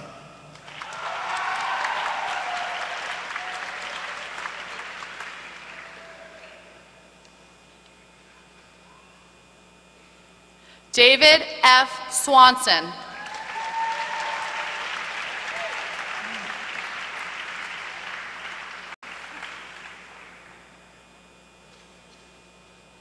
Aaron D. Swinderman.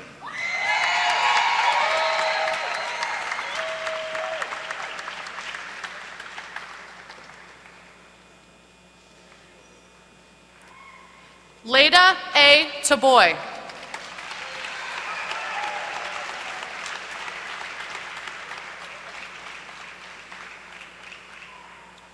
Joel Tadmore.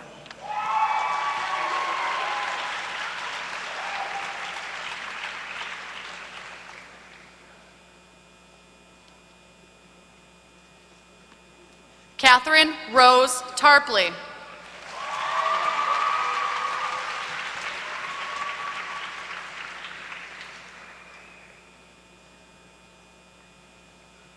Amanda McClure Tatro.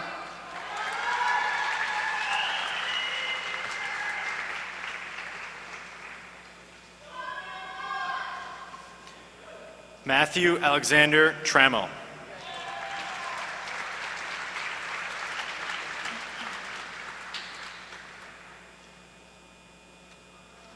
Julianne Connie Tran.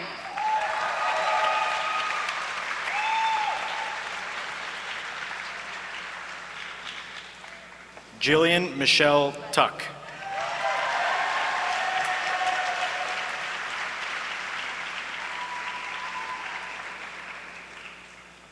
Elizabeth Tully.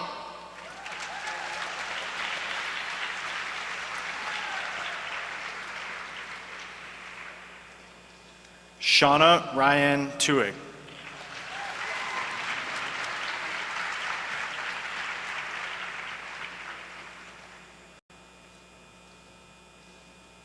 Lauren Michelle Vella.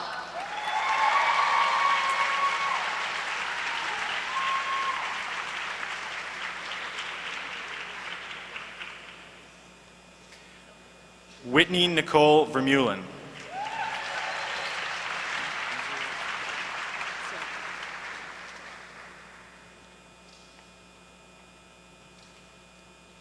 Sarah Jean Lawton Volante.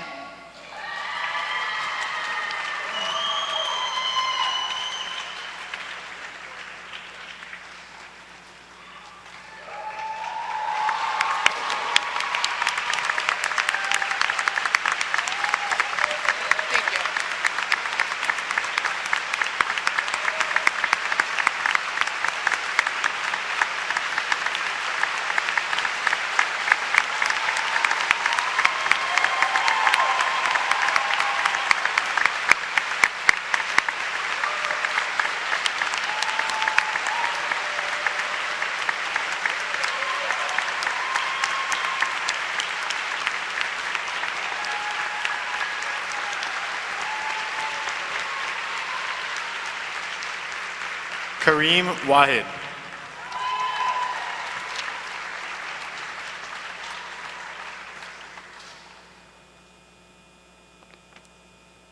Christine Michelle War.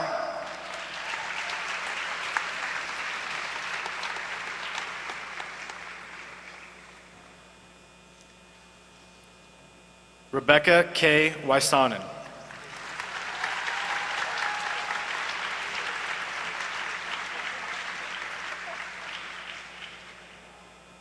Tristan Robert Walsh.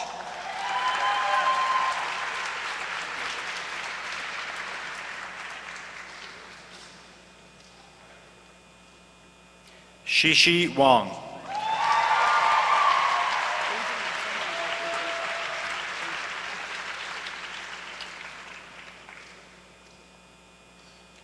John Philip Warren.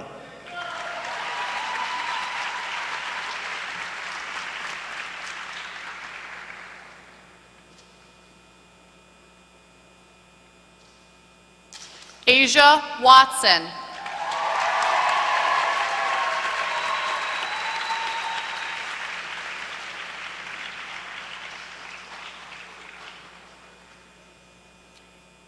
Daniel Widrew.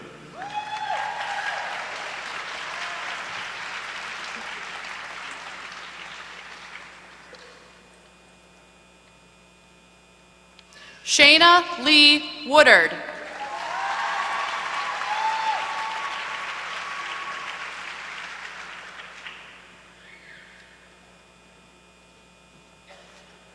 Eli A. Young.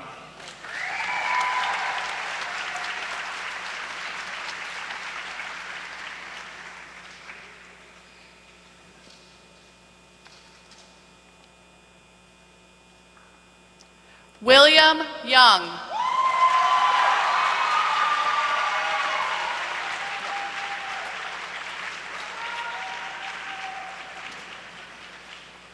Ben Zalman.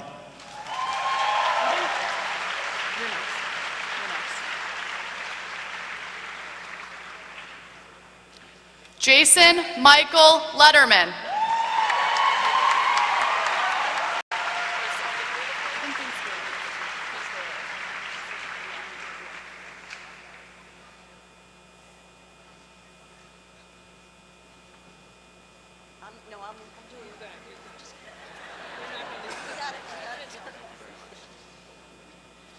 Stephanie Lois Beal.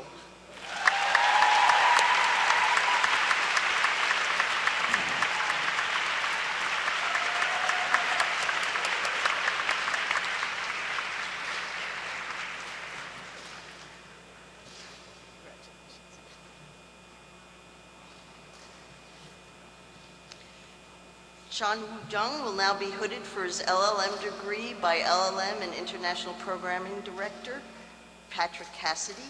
Chan Woo is the first graduate of Northeastern's new LLM program for international students.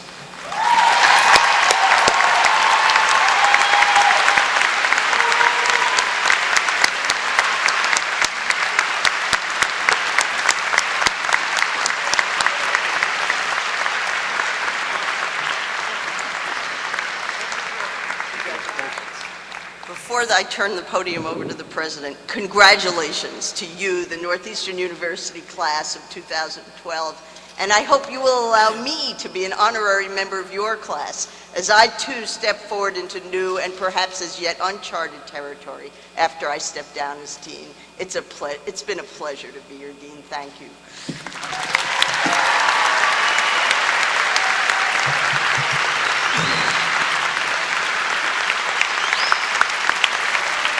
No, not yet. Not yet. Not yet. Not yet. Not yet. We're going to have the opportunity to do it in 2 minutes. You have to hear why you should applaud her. First, let me welcome Dr. Berrien to our family, to the Northeastern family. And let me mention that we will have 2 season tickets for our hockey games. And I would like you to realize that you are in the oldest arena in the nation. So we would welcome you anytime, and I'll have popcorn for you. And Peter, too. Dr. Berrien, also with all due respect, I, and not you, am the one standing between the graduates and the celebrations. Well, unfortunately for you graduates, this is my one chance to impact the future of the legal profession.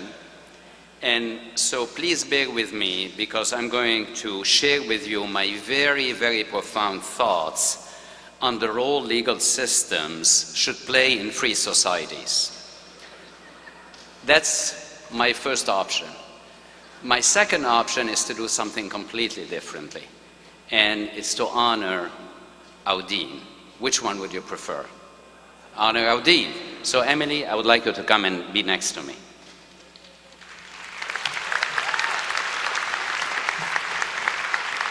This is going to be embarrassing.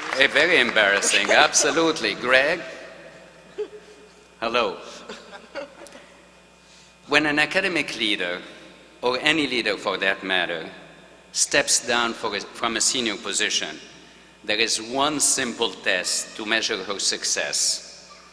Did she leave the institution better than she found it? And in Emily's case, the answer is very clear. Today, our law school is stronger, more intellectually vibrant, and better positioned to take on the considerable challenges that lie ahead. As a dean, Emily understood a basic truth about Northeastern. Achieving success is not about copying others. Instead, it is about focusing on what distinguishes us from the rest of the world. And each of you know what makes our law school distinctive. We have two pillars that are fundamental: our leadership in co-op and experiential learning, and our unwavering commitment to social justice. Emily not only supported these two pillars, she fortified them. She invested in co-op by making it global and making sure that as students you had access to every kind of experiential opportunity your profession offers. She also understood that you were drawn to the law school by a desire to work for the public good.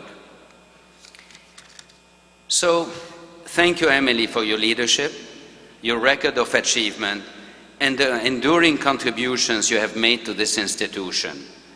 Your work will have a lasting impact on this school, the legal profession, and the university as a whole for generations to come. Thank you, Emily. Thank you. Now you can stand. Yes. Now. You too, Greg. Greg, you too.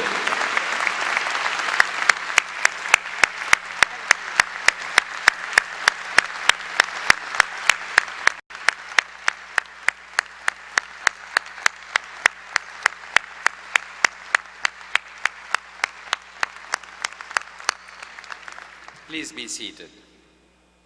It's time to give you your charge. And as you know, this is not actually my colleague, James Hackney, in his great speech, talked about the challenging times ahead. And it's clear that we are seeing changes that we haven't seen before. Some of the law firms are breaking up, merging.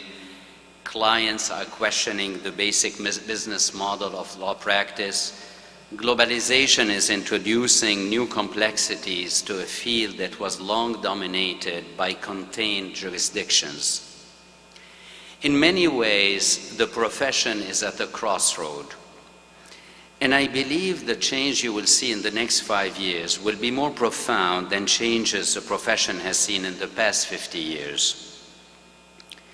If you're wondering who is going to lead these changes, just look at each other. It's all of you.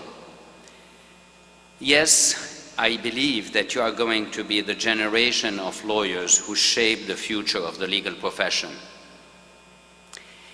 And while this charge could be said to every graduate of any law school in the country, I believe that you have a higher responsibility in taking on this challenge. Why do you deserve this responsibility? Because the advantages of a Northeastern education. As Northeastern students, the study of law was not merely an academic exercise. Here you tested theory with practice, and you brought your experience back to the classroom to inform the curriculum. You learned more than answering questions. You learned to question the answers. This edge is what I call the Northeastern advantage, and it will serve you well. Think of it as a head start or a way to hit the ground running. No matter what aspect of the law you pursue, including fields outside the law, the skills and intellectual muscles you developed here will be with you for a lifetime. You learn more than legal concepts and doctrines. Your professors, my colleagues, taught you to think, how to learn continuously, and how to be engaged. So as you leave the law school today, use these talents to advance justice in every realm of human endeavor. In short, follow the example of our dean and make sure to leave your communities better than you found them. Graduates, congratulations, and let the celebrations begin. Thank you.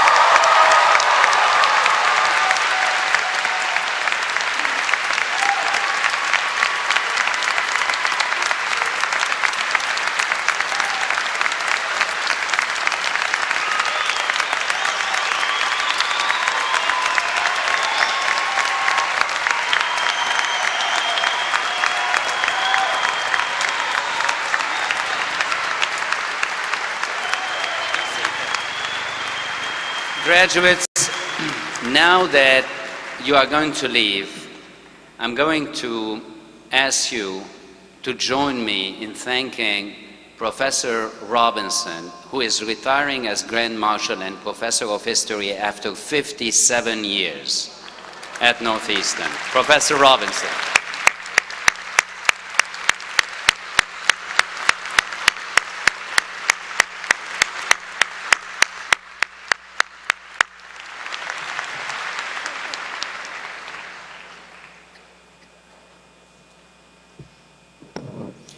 Will the audience please remain seated until the faculty and graduates have recessed?